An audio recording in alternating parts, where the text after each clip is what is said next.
That is why, for Christ's sake, I delight in weaknesses, in insults, in hardships, in persecutions and difficulties.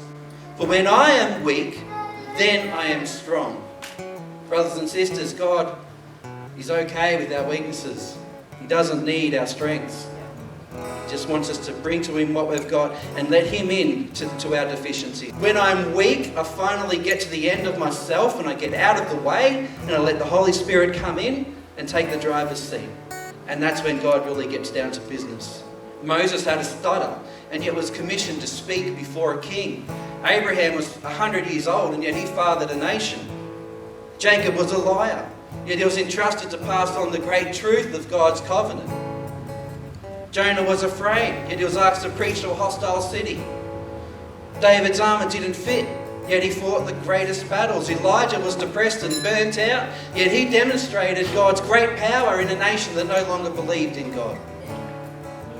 Paul was a murderer of Christians, yet was called as an evangelist to nurture their growth.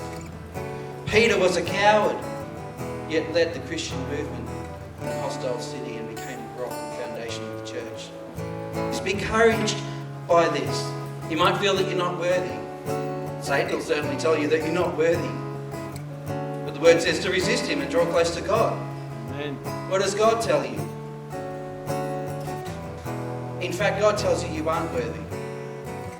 But He says, I am. He puts His Spirit in you and makes you worthy. God is worthy and capable of all things, and He chooses weaknesses to demonstrate His power. God says that for man some things are impossible, but for Him nothing is impossible. God says you have a purpose. God says you have a mission. God says you have power. God says you have strength.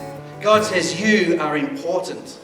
If you haven't pursued God yet, and that's okay, but I just want you to understand this. He is pursuing you because He created you for a purpose. He's got a mission for you and He's chasing after you. He's just waiting for you to turn back to Him. He doesn't care what you look like. He doesn't care what you've done. He doesn't care how old you are. He doesn't care what colour your skin is, what car you drive, the size of your bank account, what kind of job you have. He created you as you, and He needs you to be you and just to give yourself to Him as you are. And in return, He gives us each day through the Holy Spirit what we need to be our best. You are called for a time and place such as this. You are equipped for a time and place such as this.